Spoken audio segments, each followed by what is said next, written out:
देखिए आज हम लोग पढ़ने वाले हैं केमिस्ट्री। अगर आज हमारे चैनल पे आप नए आए हैं तो चैनल को सब्सक्राइब और अपने दोस्तों को शेयर जरूर कर देना।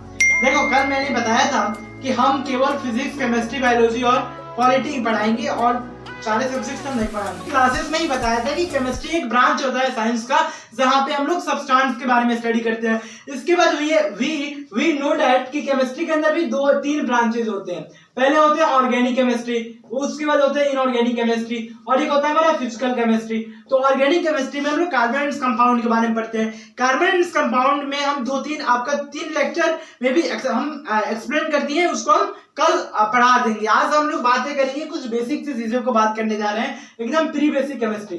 अभी प्री बेसिक केमिस्ट्री को पढ़ाऊंगा और उसको ले जाऊंगा आईआईटी और नीट लेवल तक के सवाल को, क्वेश्चंस को सॉल्व करवा देंगे और उस लेवल से, ताकि आईआईटी नीट का कोई केमिस्ट्री के अंदर सवाल ना छूटे, एकदम बेसिक से चलेंगे। तो ऑर्गेनिक, इनऑर्गेनिक और फिजिकल केमिस्ट्री बेसिकली होता क्या है? तो केमिस्ट्री एक ब्रांच होता है साइंस का, केमिस्ट्री एक ब्रांच होता है साइंस का, जहाँ पे हम लोग सब्सटेंस के बारे में स्टडी करते हैं।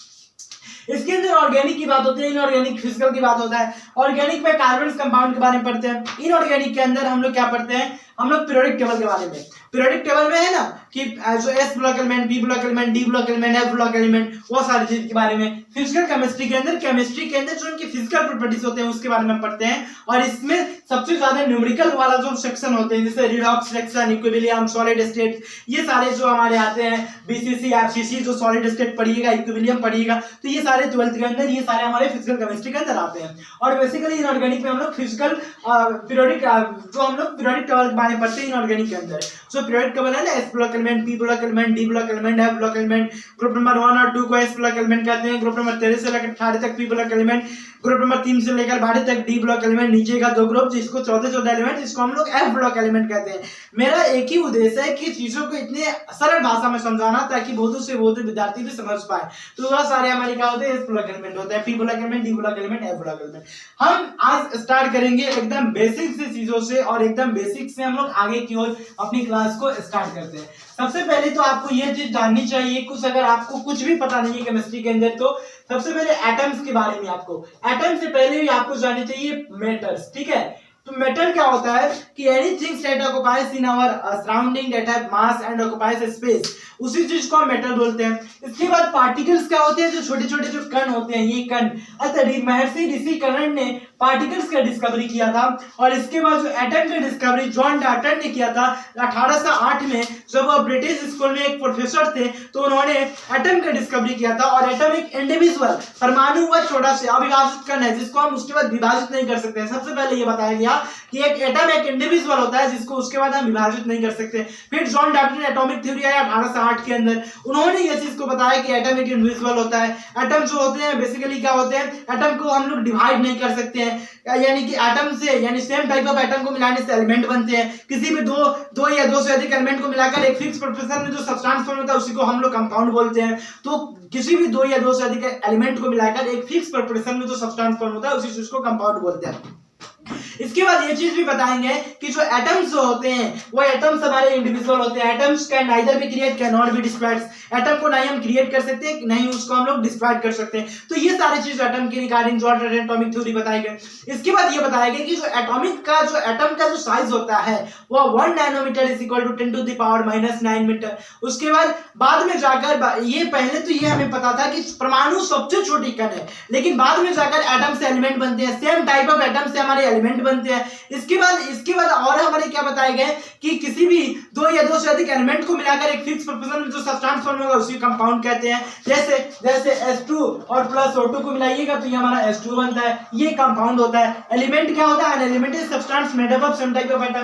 तो ये सारी चीजों को बताई गई। जो उसके बाद आकर आपकी डिस्कवरी होती है, कुछ फंडामेंटल पार्टिकल्स की डिस्कवरी होती है। उस फंडामेंटल पार्टिकल्स में हमें इलेक्ट्रॉन, प्रोटॉन और न्यूट्रॉन की बातें होती है। इलेक्ट्रॉन पे नेगेटिव चार्ज, प्रोटॉन पे पॉजिटिव, न्यूट्रॉन पे कोई चार्ज नहीं होता है। न्यूट्रॉन एकदम न्यूट्रल होता है। इलेक्ट्रॉन की खोज किसने किया था? इलेक्ट्रॉन की खोज हमारे जो किए थे वो जे थॉमसन ने किया था। प्रोटॉन की डिस्कवरी ई गोल्डस्टेन ने, न्यूट्रॉन जेम्स चैडविक ने किया था। उसके बाद ये बताया गया कि इलेक्ट्रॉन के ऊपर नेगेटिव चार्ज होते हैं। इलेक्ट्रॉन ऑर्बिट के चारों तरफ इलेक्ट्रॉन हमारे रोटेट करते रहते हैं। प्रोटॉन हमारे न्यूक्लियस के अंदर होते हैं। जो प्रोटॉन और न्यूट्रॉन दोनों न्यूक्लियस के अंदर होते हैं, प्रोटॉन पे पॉजिटिव, न्यूट्रॉन पे कोई चार्ज नहीं होता है, जिसके चलते न्यूक्लियस हमारा क्या होता है, पॉजिटिव हो जाता है। अभी हम और टॉपिक पढ़ाना है, अभी पढ़ाने दीजिए। इसके बाद अगर हम लोग नेक्स्ट बात करते हैं, जो ये सारे तो बेसिक सी चीजें हुई कि इलेक्ट्रॉन, प्रोटॉन और न्यूट्रॉन की बातें हो गई। उसके बाद आपको ये चीज बताया गया, ये चीजें हमें बताई गई क्या कि हमें ये उसके बाद हमें ये बताया गया कि 1 इलेक्ट्रॉन के ऊपर -1.6 × 10⁻⁹ कूलम चार्ज होता है, 1 प्रोटॉन के पे +1.6 × 10⁻⁹ कूलम चार्ज होता है, और 1 न्यूट्रॉन पे हमारा नेट चार्ज 0 होता है। 1 इलेक्ट्रॉन पे -1.6 × 10⁻⁻20 कूलम चार्ज, 1 प्रोटॉन पे +1.6 × 10⁻⁻20 कूलम चार्ज, और न्यूट्रॉन पे कोई चार्ज नहीं होता है। इसके बाद और क्या चीजें बताई गई, इसके बाद हमको ये भी चीजें पता है, हम बेसिक चीजों की कि ये हमारा न्यूक्लियस हो गया, न्यूक्लियस के अंदर प्रोटॉन और न्यूट्रॉन होते हैं। इसके चलते ये न्यूक्लियस हमारा पॉजिटिव, इसको first energy level, second energy level, इसको थर्ड एनर्जी लेवल, और इसको हम बोलते हैं फोर्थ एनर्जी लेवल। इसको हम बेसिकली क्या बोलते हैं, न्यूक्लियस बोलते हैं। ये न्यूक्लियस हमारा क्या होता है, पॉजिटिव होता है। न्यूक्लियस के अंदर प्रोटॉन और न्यूट्रॉन प्रेजेंट होते हैं, प्रोटॉन पे पॉजिटिव, न्यूट्रॉन पे कोई चार्ज नहीं, न्यूक्लियस पॉजिटिव। इसको हम वैलेंस सेल बोलते हैं। अच्छा, इसी चीज को ये सारे 11th क्लास के अंदर पढ़ने हैं, ये हमें कहाँ पढ़ने हैं, 11th क्लास के अंदर पढ़ने हैं। इसके बाद आपको इसके अंदर क्या होते हैं, वैलेंस यानी इसको वैलेंस सेल बोलते हैं, इसी को सेल बोलते हैं, इसी को हम लोग सब सेल बोलते हैं। ऑर्बिटल, उसके बाद हमारा सब ऑर्बिटल होते हैं, उसके बाद हमारे नोड्स होते हैं। अब इस चीजों को हम लोग थोड़ा एटम का इंटरनल स्ट्रक्चर है, तो इसके चारों तरफ इलेक्ट्रॉन हमारे रोटेट करते रहते हैं, इलेक्ट्रॉन हमारे क्या होते हैं, रोटेट करते रहते हैं। तो इसको पहले हम समझने का प्रयास करेंगे। देखो, मैंने बताया यह कि जब जो हम आगे जाइएगा तो रदरफोर्ड का एक्सपेरिमेंट आपको पढ़ने पड़ेंगे, boards model of the atom, atomic theory, जो कि 1913 में नील्स बोर्ड्स ने दिया था। उन्होंने बेसिकली क्या बताया था कि इस न्यूक्लियस के अंदर होते हैं प्रोटॉन और न्यूट्रॉन। प्रोटॉन पे बनता है पॉजिटिव चार्ज, न्यूट्रॉन पे कोई चार्ज नहीं होता है, जिसके चलते न्यूक्लियस होते हैं हमारा पॉजिटिव। फर्स्ट एनर्जी लेवल है, इसको 1s 2s 2p 3s 3p 3d, ये सारे बेसिक है। उसके बाद 4s 4p 1s 2s 2p 3s 3p 3d 4s 4p 4d और 4f होते हैं, ठीक है।